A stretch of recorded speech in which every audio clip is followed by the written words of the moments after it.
তার প্রতি দৃষ্টি আকর্ষণ করে তার উদ্দেশ্যে আমি কিছু কথা বলতে চাই। আমরা চাই press club for Pressman. Press club থাকবে সাংবাদিকদের বাতিঘর। সেখানে কেন ইঞ্জিনিয়ার থাকবে, সেখানে কেন আমলা থাকবে, সেখানে কেন কামলা থাকবে? আমি ডিসি মহোদয়কে আরো উদ্দেশ্য করে বলতে চাই, আপনাদের সরকারি অনেক অ্যাসোসিয়েশন আছে, আমার খুব ইচ্ছা আপনাদের সেই অ্যাসোসিয়েশনের সদস্য হওয়া। আমাকে কি নিবেন আপনারা? তাহলে আমাকে যদি আপনারা না নিতে চান, তাহলে আপনারা কেন সাংবাদিকদের প্রেস ক্লাবের একেবারে ঊর্ধ্বতন কর্তৃপক্ষ হয়ে থাকবেন? ডিসি মহোদয়কে আমি উদ্দেশ্য করে বলবো যে আপনি স্বইচ্ছায়, আপনাকে সম্মান রেখে বলছি, আপনি এই পদটি থেকে পদত্যাগ করেন। অন্যথায় আপনি যদি পদত্যাগ না করেন, আমরা দুর্বার থেকে দুর্বার গতিতে আন্দোলন গড়ে তুলবো, আমরা রাজপথ দখলে নিব। এই যে জেলা ম্যাজিস্ট্রেট হিসেবে আপনি এটার দায়ভার কোনোভাবেই এড়াতে পারবেন না। আগামী 9 তারিখ প্রেস ক্লাব নির্বাচন ঘোষণা করেছে। আমরা চাই 9 তারিখের আগে 2 দিন সময় আছে, এর মধ্যে আপনি আমাদেরকে একটি সুষ্ঠু সমাধান দিবেন। না হয় ওদিন অপ্রীতিকর ঘটনা যেটাই ঘটবে, এটার জন্য আপনি দায়ী থাকবেন। আপনি একজন জেলা ম্যাজিস্ট্রেট হিসেবে কোনোভাবে এই দায় এড়াতে পারবেন না। আপনার অনেক পদ রয়েছে, অনেক ক্ষমতা আছে, আপনি প্রেস ক্লাবে সভাপতি না থাকলে আপনার কিছুই হবে না। কিন্তু আপনাকে তারা প্রেস ক্লাবের সভাপতি বানিয়ে যত অন্যায়, যত অবৈধ কাজকর্ম আছে সবকিছুই তারাই করছে। সবচেয়ে অবাক করা বিষয় যেটা মনে হয়, দেবত্ব সম্পত্তির উপরে সাংবাদিকরা বহুতল ভবন গড়ে তুলে এক পক্ষ রাজত্ব দাস গড়ে তুলেছে, আপনি সেটা দেখতে পাচ্ছেন না। খুবই বিস্ময়কর ব্যাপার আমাদের কাছে মনে হয়, সরকারি সম্পদ উদ্ধার আপনি করছেন না।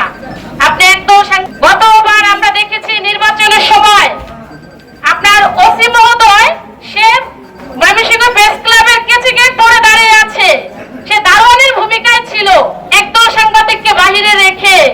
আমরা এবার কোন প্রশাসনকে দারোয়ানের ভূমিকায় দেখতে চাই না। সারা বাংলাদেশে সবকিছু সংস্কার হয়েছে, শুধু ময়মনসিংহ প্রেস ক্লাব সংস্কার হয় নাই। ময়মনসিংহ পুলিশ সুপার, ডিআইজি মহোদয় এবং ডিসি মহোদয় এবং যারা ঊর্ধ্বতন কর্তৃপক্ষ আছেন সকলের প্রতি দৃষ্টি আকর্ষণ করে বলছি, আপনারা আমাদের এই বহুদিনের লড়াই সংগ্রাম আন্দোলনের বিষয়টাকে আপনারা গুরুত্ব সহকারে দেখে আপনারা আমাদেরকে সংস্কার করার মতো পথ তৈরি করে দিন। আপনারা এটার মধ্যে বাধা হয়ে দাঁড়াবেন না। আর আমরা আপনাদের শত্রু না, আমরা সাংবাদিক, আমরা দেশের কথা বলি, আমরা দশের কথা বলি। আপনি ময়মনসিংহ প্রেস ক্লাবে যে কয়জন সাংবাদিক আছে আপনি দেখান তো দৃষ্টান্তমূলক কোনো অপ্রীতিকর ঘটনা, কোনো নিউজ তাদের আছে কিনা, বললে আমরাই করি, আমরা যারা প্রেস ক্লাবের বাইরে সাংবাদিক আছি। সর্বোপরি আমি আর একটি কথাই বলতে চাই, ডিসি মহোদয়কে উদ্দেশ্য করে, আপনি আপনার ময়মনসিংহ প্রেস ক্লাবের সভাপতির পদ থেকে সরে দাঁড়ান। আপনাকে সম্মান রেখে বলছি, এই সম্মানটা আপনি নষ্ট করবেন না। ডিসি মহোদয়কে বলবো, স্যার বলছি আপনাকে, আপনি কোনো সময় আছে, আপনি ডিসিশন নেন। আর যদি ডিসিশন না নিতে পারেন, এবার লাশ হয়ে আমরা ফিরবো, বয়সকে জয় নিয়ে আমরা রাস্তায় নেমেছি, আমরা কিছু ভাববো না, আমরা থাকবো, আছি, দেখি আপনার ডিসিশন। আপনার ডিসিশনের উপর নির্ভর করে আমাদের আজকের এই সাংবাদিক মহল। তবে আপনি যেটি নেবেন একটা সঠিক সিদ্ধান্ত নেবেন। আর আপনি আপনার পদ থেকে সরে যান। আপনি এখনো বলছি, আমি আপনাকে আলটিমেটাম দিচ্ছি না, সরে যান। সরে যদি না যান, তাহলে সাংবাদিকদের ইতিহাস দেখবেন এই ময়মনসিংহ শহরে, সারা বাংলাদেশে যেটা ঘটেনি সেটা আমরা ঘটাবো। কিভাবে ঘটাবো? সেটা রাজপথে ঘটাবো, নিজের রক্ত দিয়ে ঘটাবো। তবু আমরা পিছিয়ে পা হবে না। ক্লাবে আমলা, ডাক্তার, ইঞ্জিনিয়ার, ব্যবসায়ী ও সাংবাদিকদের বাতিল করে পেশাদার সাংবাদিকদের বাতিল হবে এই প্রেস ক্লাব। আমাদের সাথে বারবার প্রতারণা করা হচ্ছে, আমাদেরকে আলোচনার আহ্বান জানিয়ে সমঝোতার কথা বলে আমাদের মোড়া ঝুলিয়ে আমাদের আন্দোলন সংগ্রামকে বিভিন্ন সময় ভিন্ন খাতে প্রবাহিত করার চেষ্টা করা হচ্ছে। আমরা চাই ময়মনসিংহে কর্মরত সকল সাংবাদিকদের প্রেস ক্লাবের সদস্য অন্তর্ভুক্ত করে ময়মনসিংহ প্রেস ক্লাবে পেশাদার সাংবাদিক এবং প্রেস ক্লাবের বাইরের পেশাদার সাংবাদিকদের নামের তালিকা প্রণয়ন করে একটি সাধারণ সভার অনুষ্ঠানের মধ্য দিয়ে দুই পক্ষে নাটক কমিটি করে একটি খসড়া ভোটারতন্ত্র প্রণয়নের মধ্য দিয়ে ভোটার তালিকা নির্ধারণ করে একটি নির্বাচন। কিন্তু প্রেস ক্লাব বরাবরই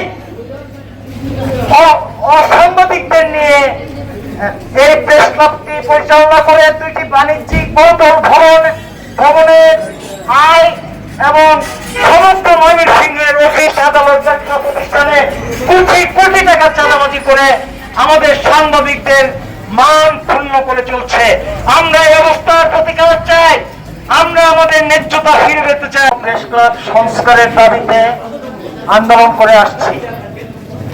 আজকে অত্যন্ত দুঃখ ভারাক্রান্ত হৃদয়ে বলতে হয়, আমরা ময়মনসিংহ প্রেস ক্লাবের অধিকার মর্যাদা নিয়ে আমাদের যে গণমাধ্যম কর্মীদের দাবি ছিল, সেই দাবিগুলো হলো ময়মনসিংহে যে সকল পেশাদার সাংবাদিক রয়েছে যাদের অভিনন্দন জানাই যে আজকে আমাদের মনোবল বাড়িয়ে দিচ্ছেন, তারা এই ব্যানারটিকে নিয়ে আমাদেরকে একসঙ্গে করে এই আন্দোলনে আমাদেরকে সঙ্গী করে প্রতিবাদ করার মতো সুযোগ করে দিয়েছেন।